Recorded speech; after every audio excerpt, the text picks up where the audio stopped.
सबसे पहले तो मेरी बहनें बहुत सारी बैठी हैं, आप सबका इस सभा में बहुत बहुत स्वागत। काफी समय से बैठी हैं, मैंने सुना 11:30 बजे आई थी। हाँ, 11 बजे। गर्मी भी बहुत है और वहां पे काफी नौजवान लड़कियां भी। अब बोर हो रही हो? अभी नहीं? तो मैं करती हूँ थोड़ा बोर तुझे।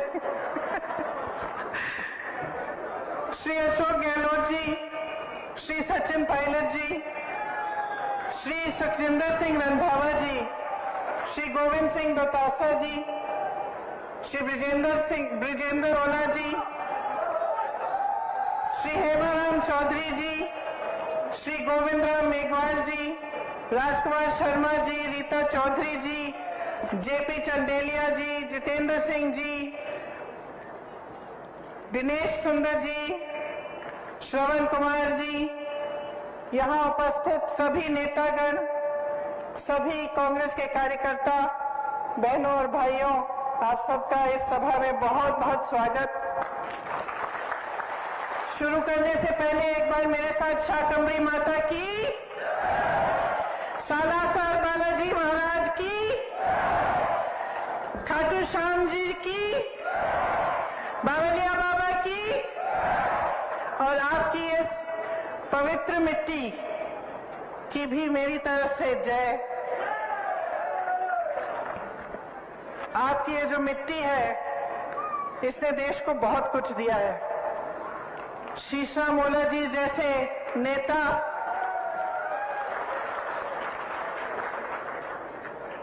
अनगिनत शहीद सैनिक, आपने इसी धरती से स्वतंत्रता की अलख जगाई। 1857 से लेकर आज तक आपकी धरती के वीर इस देश के लिए शहीद होने के लिए तैयार हैं। यहाँ की माताओं को मेरा प्रणाम। सबसे ज्यादा रिटायर्ड सैनिक झुंझुनू में ही है और सबसे ज्यादा सैनिक जो सरहद पे आज भी तैनात हैं, वह भी झुंझुनू से हैं।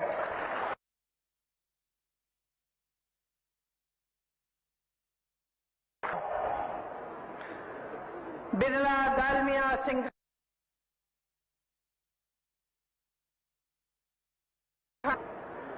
यहाँ पर जो शिक्षा का केंद्र बना, जहाँ जो पूरे विश्व में प्रसिद्ध है, ये भी, इसका भी निर्माण आप ही ने किया। भारत की जो गंगा जमुनी संस्कृति है, यहाँ झुंझुनू में इसका मिसाल भी है। यहाँ चंचल नाथ जी के टीले पर कव्वाली भी सुनाई देती है और कमरुद्दीन जी की दरगाह पर भजन भी। ये राजस्थान प्रदेश वीरों का प्रदेश है। आपको गर्व होना चाहिए अपने प्रदेश पे। आपने हमारे देश को कितना दिया। आपकी मेहनती जनता, दिन रात काम करने वाले किसान, आप ही ने इस देश का निर्माण किया है। आप ही ने इस प्रदेश को आगे बढ़ाया है। आपका इतिहास शौर्य का है, शक्ति का है। एक ऐसा इतिहास है जिस पर पूरे देश को गर्व है। तो आज आपके सामने मैं चुनाव के मौके पर खड़ी हूं। ओला जी ने कहा कि मेरे परिवार के बहुत सदस्य मेरे से पहले यहाँ आए, उन्होंने अपने परिवार के सदस्यों की भी बात की। शायद पायलट जी ने आस्था की बात की कि किस तरह से झुंझुनू के लोगों ने इन नेताओं में अपनी आस्था रखी। चुनाव आता है तो हर पार्टी के लोग, हर पार्टी के नेता आते हैं, सबके भाषण सुनते हैं आप। कभी कभी मेरे मन में आता है कि सबके भाषण एक ही लगते हैं मुझे। हम उनको दोष देते हैं, वो हमें दोष देते हैं। हम कहते हैं कि वो भ्रष्ट हैं, वो कहते हैं हम भ्रष्ट हैं। हम कहते हैं कि हम सेवा करते हैं, वो कहते हैं कि वो सेवा करते हैं। तो आपको कैसे मालूम होगा कि किसकी बात सही है और किसकी नहीं है। और इस देश को चलाने के लिए, प्रदेश को चलाने के लिए आप एक नेता में या एक पार्टी में क्या उम्मीद रखते हैं, क्या चाहते हैं उससे? आपने इस बात को गहराई में, आपने इस बात के बारे में सोचा है? आज मैं इस बात को आपके सामने रखना चाहती हूं कि जो नेता होता है, जो प्रदेश को चलाता है या देश को चलाता है, उसको एक गहरी समझ होनी चाहिए। किसी ने कहा विजन होना चाहिए, रोड मैप होना चाहिए। क्या होता है ये विजन, ये रोड मैप? ये होता है कि भविष्य में क्या बनाना चाहते हैं, किस तरह से प्रदेश का निर्माण करना चाहते हैं, देश को किस तरह से मजबूत बनाना चाहते हैं, और इसमें क्या क्या चीजें हैं जो उसको करनी चाहिए। और ये विजन जो होता है, ये रोड मैप जो होता है, इसी के जरिए फिर विकास होता है। जिस तरह से यहाँ आपका कॉलेज है, ये छात्राएं बैठी हुई हैं, आज आप पढ़ाई कर रही हैं। अगर एक ऐसा नेता इस प्रदेश को चला रहा है जो आपके भविष्य के बारे में सोचे नहीं, तो आप कितनी भी पढ़ाई कर लें, आपको जॉब नहीं मिलेगा। आप रोजगार ढूंढते हुए भटकते जाएंगे, रोजगार नहीं मिलेगा। अगर ऐसी सरकार है जो सोच नहीं रही है आगे के बारे में, भविष्य के बारे में, आप देखिए यहाँ पे बिट्स पिलानी है आपके क्षेत्र में, किसी के सोच के जरिए बनी। बिरला जी ने बनाई, नेहरू जी ने उनका प्रोत्साहन किया, कहा बनाओ, ऐसा इंस्टीट्यूट बनाओ जो विश्व में प्रसिद्ध हो जाए, और उन्होंने किया। आज की सरकार को देखिए, आज की सरकार सिर्फ 2 उद्योगपतियों का प्रोत्साहन कर रही है, सिर्फ 2। उनके जो मित्र हैं उनको पूरी देश की संपत्ति सौंपे जा रहे हैं, देश के बंदरगाह, देश के एयरपोर्ट, देश के जितने भी बड़े बड़े PSU थे। अब आप सोचिए, मैंने भविष्य की बात की, भविष्य में सोचते हैं तो सबसे ज्यादा क्या होता है जरूरी भविष्य के लिए, नौजवानों के भविष्य के लिए? बहनें आप यहाँ बैठी हैं, आप अपनी बेटियों को, अपने बच्चों को पढ़ाती लिखाती हैं, मेहनत करती हैं, रोज खेती में जाती हैं, मेहनत करती हैं, और उस मेहनत की कमाई से इन्हें पढ़ाती हैं। तो आप क्या उम्मीद रखती हैं इनके भविष्य के लिए कि बड़े होकर नौकरी मिलेगी, कमाएंगे, खुद अपना भविष्य मजबूत बनाएंगे? तो अगर एक ऐसी सरकार है जो रोजगार बना ही नहीं रही है, तो फिर आपके भविष्य का क्या होगा? जिसका विजन नहीं है, रोड मैप नहीं है कि रोजगार कैसे बनेंगे। शिक्षा की एक नई संस्था नहीं बनाएंगे, जो पुरानी है उनको भी बिगाड़ के रख देंगे। अगर ऐसी सरकार होगी तो आपके भविष्य का क्या होगा? देखिए, रोजगार कहां से बनते हैं, समझ लीजिए ये बात। सबसे पहले तो बड़े बड़े जो PSU थे, इससे बनते थे। आज मैंने कहा आपसे, सब के सब अपने बड़े बड़े उद्योगपति मित्रों को सौंप दिए हैं। वहां प्राइवेटाइज हो जाता है, उसमें ना आरक्षण होता है और उसमें ना रोजगार बनते हैं। तो जिस सबसे बड़ी जो PSU थे, जहां से रोजगार बनते थे, वो तो इन्होंने अपने बड़े बड़े उद्योगपति मित्रों को सौंप दिए। और ये भी नहीं कहा कि चलो जितने अच्छे उद्योगपति हैं, मैंने इतने नाम लिए आपके सामने जो सब आप ही के क्षेत्र के थे, इन सबका प्रोत्साहन सरकारों ने किया था एक जमाने में, सबको मदद की थी कि आप बड़े बनेंगे तो आप रोजगार दिलवाएंगे, आपकी कंपनियां बड़ी होंगी तो मजबूती होगी देश में। आज सिर्फ 2 उद्योगपति और उनके ऐसी कंपनियां हैं, ऐसे कारोबार हैं जिससे रोजगार नहीं बनते। तो एक तो रोजगार का जरिया यहाँ खत्म हो गया। दूसरा, रोजगार का सबसे बड़ा जरिया क्या होता था, माध्यम क्या होता था? खेती किसानी। और आपने सबकी बातें सुनी, आप खुद जानते हैं किसान का आंदोलन हुआ, किस लिए हुआ इतना बड़ा आंदोलन? कितने किसान शहीद हुए? क्यों उतरे वो सड़क पे? क्योंकि ऐसे काले कानून ला रहे थे जो कि ये पूरी खेती किसानी भी अपने बड़े बड़े उद्योगपति मित्रों को सौंपने जा रहे थे। आपको अपनी जमीनों पर हक, अपनी खेती पर हक, वो सब बिगाड़ने जा रहे थे। और झुके, जरूर झुके, लेकिन ये भी समझ लीजिए बहनों और भाइयों, कब झुके? चुनाव से पहले झुके। जब चुनाव आ रहा था, किसानों को शहीद होने दिया, उससे पहले उनकी कोई सुनवाई नहीं की, सड़क पे बैठे हुए थे, खाना नहीं था, पानी नहीं थी, सर्दी थी, मुझे याद है उस समय किसी ने बात तक नहीं की उनसे। बात तब होनी शुरू हुई जब चुनाव सामने आ रहा था। तब तक हमने खुद आंदोलन किया। लखीमपुर खीरी में किसानों को अपनी जीप के नीचे कुचलने वाले मंत्री के बेटे को उन्होंने बचाया और वो मंत्री उनके साथ मंच पर बैठता था। कुछ नहीं किया, तब किया जब चुनाव आने लगे। तो आप सोचिए, किसानों ने आंदोलन किया, क्यों किया? जैसे मैंने कहा, क्योंकि एक ऐसी नीति आ रही थी जो उनको कुचलने वाली नीति थी। इसी तरह से हर वर्ग को देखिए, आप महिलाओं की बात कर रहे हैं, सब कर रहे हैं आजकल, क्योंकि आजकल नेता भी समझ गए हैं कि महिलाओं का वोट बहुत कीमती है, इसीलिए आप सब महिलाओं की बात कर रहे हैं। लेकिन महिला आरक्षण की बात सबसे पहले किसने की? सालों पहले कांग्रेस पार्टी ने की। महिलाओं को आरक्षण किसने दिए? पंचायतों में सबसे पहले कांग्रेस पार्टी ने दिए। और इन्होंने एक ऐसा कानून पास किया है जो 10 साल तक ये कहते हैं लागू नहीं होगा। क्या करेंगे हम इस आरक्षण का, अगर 10 साल हमें रुकना पड़ेगा इसके लिए? तो इनकी बातें जो है पूरी तरह से खोखली हैं। जो उदारता होनी चाहिए, जो समर्पण होना चाहिए, वो नहीं है। उदारता तो वो होती है जो किसान बाहर बैठा हुआ है, सर्दी में खा नहीं रहा है, पी नहीं रहा है, सुनवाई तो कर लो, समझ तो लो क्या कह रहा है इस देश की जनता, क्या कह रही है आपसे। लेकिन आज जो सरकार है, मोदी जी की सरकार, भाजपा की सरकार, उसमें आपकी कोई सुनवाई नहीं है। ये सरकार सिर्फ बड़े बड़े उद्योगपतियों के लिए चल रही है, और वो भी गिने चुने जो इनके मित्र हैं, जिनको पूरी देश की संपत्ति सौंपकर इनकी सत्ता मजबूत रहे।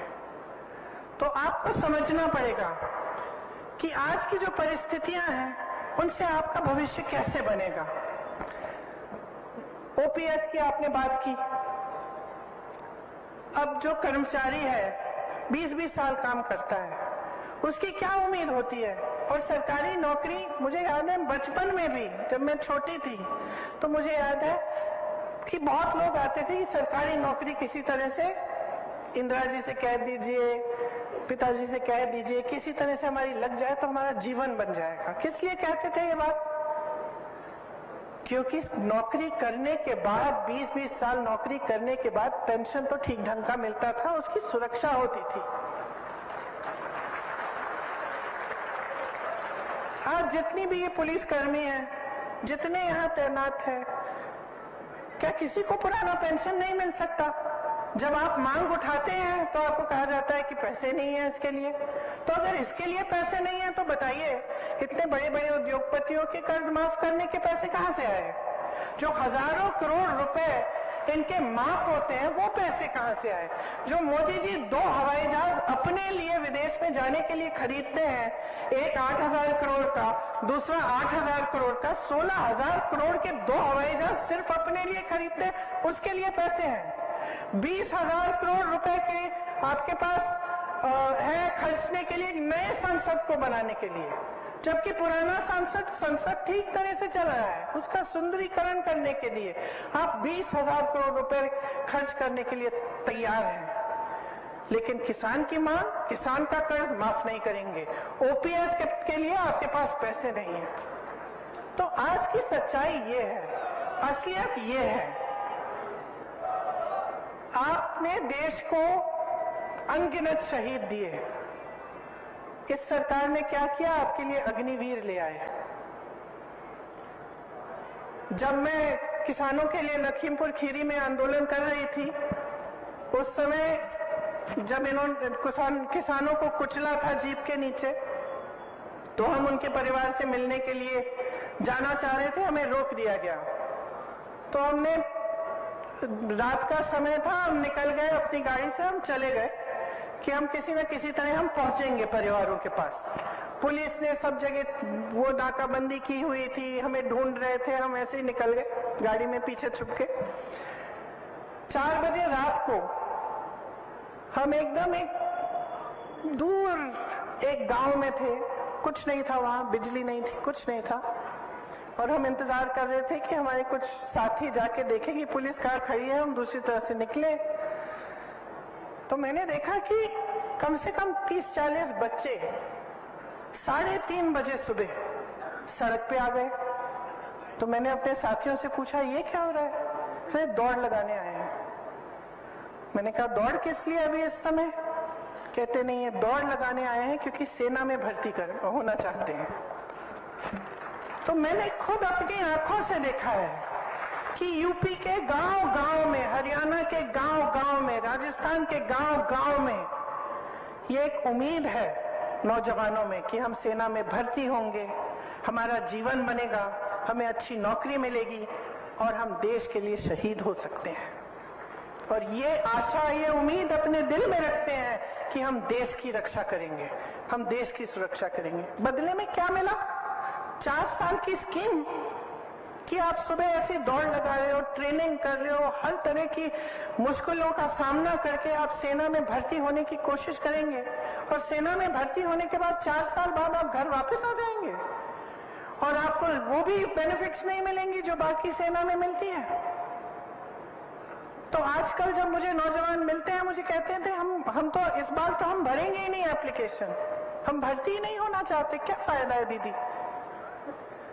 तो जहां जहां आप देखो ये सरकार आपको दबाने की कोशिश करती है और आपके भविष्य को नकारती है, सिर्फ अपनी सत्ता, अपना भविष्य देखना चाहती है। आज बेरोजगारी इस देश में 45 सालों में सबसे ज्यादा बढ़ गई है। जैसे मैंने कहा, जहां जहां से रोजगार बनना था वो तो खत्म कर दिया आपने। जो छोटे कारोबार थे, छोटे बिजनेस, छोटी दुकानें, यहां से भी रोजगार बनते थे, क्या किया? नोटबंदी लाए, जीएसटी थोप दी, अब हर चीज पे जीएसटी, सब कुछ महंगा हो गया, दुकानदार अपनी कमाई नहीं कर पा रहा। तो जहां जहां से रोजगार बनने थे वो सारा खत्म कर डाला। ऊपर से महंगाई इतनी बढ़ा दी कि प्रदेश की सरकारें आपके लिए महंगाई राहत कैंप लगा रही हैं। आपके लिए प्रदेश की अशोक गहलोत जी की सरकार महंगाई राहत शिविर लगा रही है, क्योंकि महंगाई भाजपा की जो देश में जो सरकार है केंद्र में, उन्होंने इतनी बढ़ा दी है। मेरी बहनें बैठी हैं, आपको मालूम है जब कुछ पकाना पड़ता है या कोई त्योहार होता है, अभी दशहरा था, अब दिवाली आएगी, तो मन में क्या बात है कि किस तरह से मैं करूंगी। आप कुछ खरीदना चाहते हैं घर के लिए, धनतेरस आएगा, धनतेरस पे खरीदना चाहती हैं, तो आपके दिल में हमेशा ये बात होती होगी कि कैसे करूंगी, कमाई तो कम हो रही है, महंगाई इतनी बढ़ रही है, बच्चों को पढ़ाना है, उनको स्कूल भेजना है, उनकी फीस भरनी है, उनकी किताबें खरीदनी है, उनके कपड़े जूते खरीदने हैं, कोई बीमार पड़ जाता है उसका इलाज कराना है।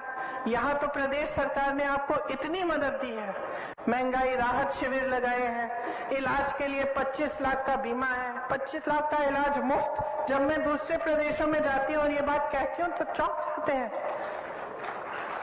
वहां तो अगर कोई बीमार पड़ता है तो दिल में इतना टेंशन हो जाता है, इतनी घबराहट हो जाती है कि किस तरह से हम इसका इलाज भी कराएंगे। तो ये परिस्थितियां हैं आज की। तो इन सबको आप अच्छी तरह से जब समझेंगे और आप जागरूक बनेंगे कि किस तरह की सरकार आप चाहते हैं, किस तरह के नेता चुनना चाहते हैं। क्या आप ऐसे नेता चाहते हैं जो सिर्फ अपना ही भविष्य देखते रहे, अपनी सत्ता में रहने का काम करते रहे और आपके बारे में सोचे ही नहीं? चुनाव आए तो धन की बातें शुरू। तो आपका काम है कि नहीं है, आपका दायित्व है, आपका धर्म होना चाहिए और आपका कर्तव्य है कि आप नेता को जवाबदेह बनाओ। और असलियत यह है बहनों और भाइयों कि जो धर्म की राजनीति चलाते हैं उनकी जवाबदेही खत्म हो गई है। वो समझ गए हैं कि चुनाव के समय धर्म की बात कर लो, जाति की बात कर लो, सबके जज्बात उससे जुड़े हुए हैं, सबको डरा लो, सबको कह दो कि हम धर्म की सुरक्षा नहीं करेंगे तो ऐसा हो जाएगा, वैसा हो जाएगा और वोट मिल जाएंगे। ये समझ गए हैं कि काम करने की जरूरत नहीं है, सिर्फ धर्म का नाम लीजिए, जाति का नाम लीजिए, चुनाव के समय वोट बटोरते जाइए। लेकिन इस सिलसिले को बंद करना ये आपका कर्तव्य है। जब तक आप जागरूक नहीं बनेंगे, जब तक आप ये तय नहीं करेंगे कि जो नेता है वो काम की बात करे, वो काम करके दिखाए और उसी काम के अनुभव पर आपका वोट लगेगा, तब तक ये राजनीति चलती रहेगी। और देखिए, मैं कुछ दिनों पहले सिकरई गई थी, वहां पे मैंने एक बात की इतना भड़क गए भाजपा वाले कि मुझ पे केस भी डाल दिया उन्होंने। और मैंने बात सुनिए क्या कही थी। मैंने ये कहा था कि मैंने टीवी पे देखा, पता नहीं सच है कि नहीं, क्योंकि टीवी पे ऐसी बातें भी होती है जो सच नहीं है आजकल, लेकिन मैंने टीवी पे देखा कि श्री देवनारायण जी के मंदिर में मोदी जी गए और उन्होंने एक बक्सा होता है ना मंदिर का, उसमें लिफाफा डाल दिया। हाँ, फिर उस लिफाफे को 6 महीने के लिए किसी ने खोला नहीं कि मोदी जी ने डाला है।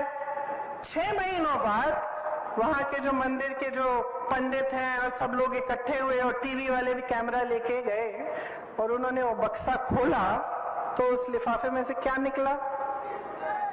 21 रुपए निकले। तो सबकी उम्मीदें कहां थी और निकला क्या? देश के प्रधानमंत्री इतने बड़े नेता और उन्होंने 21 रुपए का लिफाफा डाल दिया सबके सामने कि लिफाफा तो डल रहा है, उसके अंदर क्या है हमें नहीं मालूम। तो देखिए, मैं तो समझ गई कि ये मोदी जी का लिफाफा खाली है। ये बात चुभ रही है इनको क्योंकि ये बात सच ही होगी, और ये बात इसलिए चुभ रही है क्योंकि जो काम ये करते हैं उससे यही दिख रहा है बार बार। वो कहते हैं महिलाओं के लिए आरक्षण, आरक्षण कब आएगा? 10 साल बाद। बिल पास हुई अभी, आरक्षण आएगा 10 साल बाद। इसका मतलब क्या है? मोदी जी का लिफाफा खाली है। हमने जाति जनगणना की बात की, इन्होंने ओबीसी वर्ग के लिए बोला कि हम आगे बढ़ाएंगे, हम खूब काम करेंगे एससी, एसटी, ओबीसी के लिए। फिर जब हमने जाति जनगणना की बात की, फिर से मुंह बंद, कुछ नहीं कहते। क्यों? क्योंकि मोदी जी का लिफाफा। ईआरपीसी का वादा किया, 10 साल निकल गए, बनाया उन्होंने? नहीं बनाया ना। क्यों? क्योंकि मोदी जी का लिफाफा। देखिए, इनके सिर्फ खाली घोषणाएं हैं, खोखली घोषणाएं हैं, खाली लिफाफे हैं। जो भी घोषणा करते हैं उसको जमीन पे उतारते नहीं हैं। आज कांग्रेस की सारी सरकारें जितनी भी गारंटी दी हैं, जितनी घोषणाएं की हैं, आज जमीन पर उतार रही हैं। छत्तीसगढ़ को देखिए, राजस्थान को देखिए, हिमाचल प्रदेश को देखिए, कर्नाटका को देखिए, और मेरी बातों पे मत जाइए। ये नौजवान बच्चे बैठे हैं, मेरी बातों पे मत जाओ, इंटरनेट पे जाओ, देखो कि कौन से प्रदेशों में कौन सी गारंटी लागू हो रही है कि नहीं, और आपको खुद दिखेगा। आपका अपना अनुभव है, आप महंगाई शिविर कैंप में गए होंगे, आपको यहाँ की प्रदेश की सरकार ने जितनी भी सुविधाएं दी हैं, आपको उसका अपना अनुभव होगा। तो आप मन बना लीजिए इस बार। कांग्रेस की बहुत सारी परियोजनाएं हैं, इधर बड़ी लंबी लिस्ट है, स्वास्थ्य, भोजन, शिक्षा, सब चीज। पूरे देश में राजस्थान आज स्वास्थ्य का अधिकार देने वाला पहला राज्य है। स्वास्थ्य बीमा मैंने आपसे कहा 25 लाख रुपए तक है। ग्रामीण क्षेत्रों के लिए 1000 इंदिरा रसोई चल रही है, जिसमें 8 रुपए में आपको भरपेट भोजन मिल रहा है। कहीं नहीं हो रहा है ये किसी प्रदेश में। Indira Gandhi gas cylinder subsidy योजना के तहत 500 रुपए का आपको गैस सिलेंडर मिलता है। इन्होंने 1200 तक इसका दाम कर दिया था, बढ़ा दिया था। अब चुनाव आ रहा है, उसको घटाने जा रहे हैं, वो भी अपने प्रदेशों में। तो आपको देखना चाहिए कि क्या हो रहा है आपके साथ। धोखा हो रहा है, खोखली बातें हो रही हैं। हमारी सरकार ने यहाँ 1 करोड़ से ऊपर उपभोक्ताओं का बिजली बिल शून्य बनाया है। आपको बिजली बिल शून्य की मिलती है। यहाँ आज मिनिमम इनकम गारंटी एक्ट लागू है। मिनिमम इनकम गारंटी का मतलब है कि जो भी नौकरी करता है, काम करता है, उसको इससे कम पैसे नहीं मिलने चाहिए, इसकी गारंटी है। 5 लाख गिग वर्कर्स को कानूनी सुरक्षा दी है। जैसे जो यहाँ से गांव से बड़े बड़े शहरों में जाते हैं काम करने के लिए, कोई उनकी सुरक्षा नहीं देखता। कोई ये नहीं देखता कि वो नौकरी कर रहा है, उसको कितने पैसे मिल रहे हैं। तो इसलिए उनके लिए खास ये योजना बनाई गई। 12वीं तक शिक्षा निःशुल्क हो गई है आपके प्रदेश में। 309 नए कॉलेज बने हैं, 9 नई सरकारी यूनिवर्सिटियां खोली हैं, 2500 महात्मा गांधी राजकीय स्कूल खोले हैं। हर जिले में अस्पताल और नर्सिंग होम है। सरकारी नौकरियों में ठेका प्रथा खत्म कर दिया गया है। 21 लाख किसानों को 14,000 करोड़ का कर्ज माफ किया है। हमने ये नहीं कहा कि पैसे नहीं है इसके लिए। अन्नपूर्णा फूड पैकेट के माध्यम से आपको गेहूं, दाल, चीनी, तेल, नमक और मसाले सब कुछ मिलता है। केंद्र की कुनीतियों को कांग्रेस ने यहां पर आपके प्रदेश में रोकने की कोशिश की है, आपको मदद करने की कोशिश की है। आप इनकी वजह से जूझ रहे हैं और हम आपको मदद करने के लिए, आपकी सहायता करने के लिए सब कुछ करने की कोशिश कर रहे हैं। हमारा कांग्रेस का जो लिफाफा है वो आपके लिए राहत और सहायता और सुरक्षा की पूंजी से भरा हुआ है। तो मैं तो कहती हूं इनका लाभ उठाइए, अपने भविष्य को मजबूत बनाइए। आपके सामने सब कुछ है। देखिए, मेरी दादी इंदिरा जी कहती थी कि सबसे ज्यादा विवेक पब्लिक में ही है।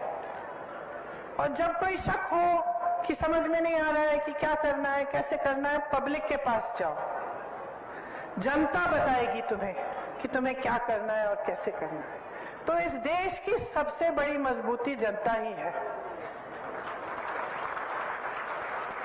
अफसोस इस बात की है कि आप इस बात को समझ नहीं रहे हो।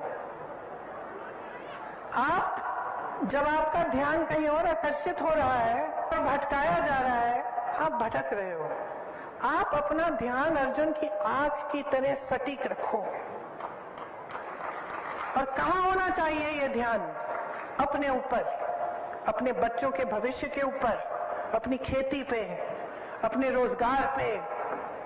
आपके लिए क्या हो रहा है, आपके लिए सरकार क्या कर रही है, किस तरह से ये सरकार आपको मजबूत बनाएगी, किस तरह से ये सरकार आपके बच्चों के भविष्य को बनाएगी, इस पर आपका ध्यान होना चाहिए और उससे हटना नहीं चाहिए। तो मैं एक ही चीज मांगने आई हूं, वोट मांगने नहीं आई हूं, मैं आपकी जागरूकता मांगने आई हूं।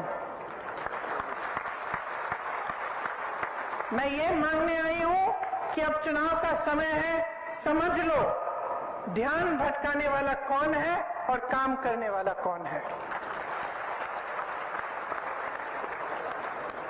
आज जो भाजपा की परिस्थिति है आपके प्रदेश में, अपने लोगों को समेट नहीं पा रहे हैं, खुद एक नहीं हो पा रहे हैं।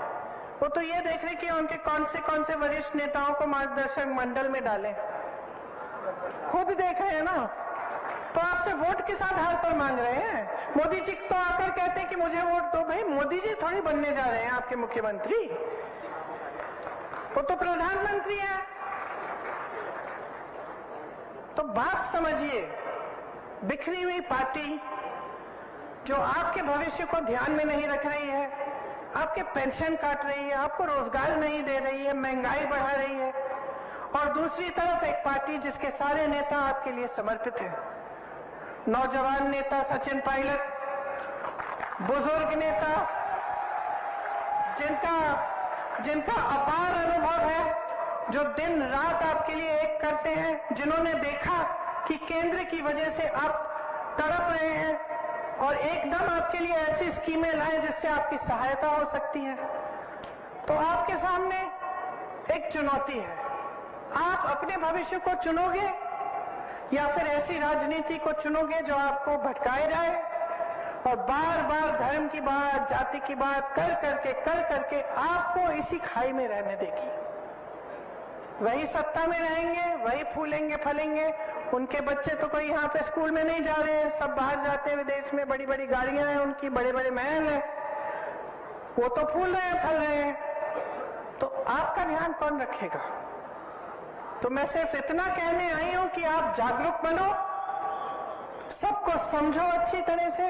वो अनुभव जिसमें इंदिरा जी की आस्था थी, वो विवेक जिसमें हम सब की आस्था है, उस विवेक को जगाओ और उसी विवेक के आधार पर, उसी अनुभव के आधार पर अपना वोट डालो। एक ऐसी सरकार चुनो जो आपके लिए काम करती रहे। और जब आप ध्यान से सोचेंगे और जब आप देखेंगे कि अलग अलग प्रदेशों में क्या हो रहा है और आप देखेंगे कि भाजपा की नीतियां क्या है और कांग्रेस की नीतियां क्या है, तो मैं दावे के साथ कह सकती हूं आप सिर्फ अपना वोट कांग्रेस को दो, क्योंकि यही कांग्रेस पार्टी है जिसने आपके बच्चों की शहादत की आदर की है। मैं एक शहीद की बेटी हूं, एक शहीद की पोती हूं। मैं जानती हूं कि इसका मतलब क्या है और मैं जानती हूं कि जितने भी परिवार हैं यहां झुंझुनू में जिन्होंने अपना बेटा या अपनी बेटी इस देश को दिए, जिनके बच्चे शहीद हुए हैं, मैं जानती हूं कि आप पे क्या गुजरता होगा।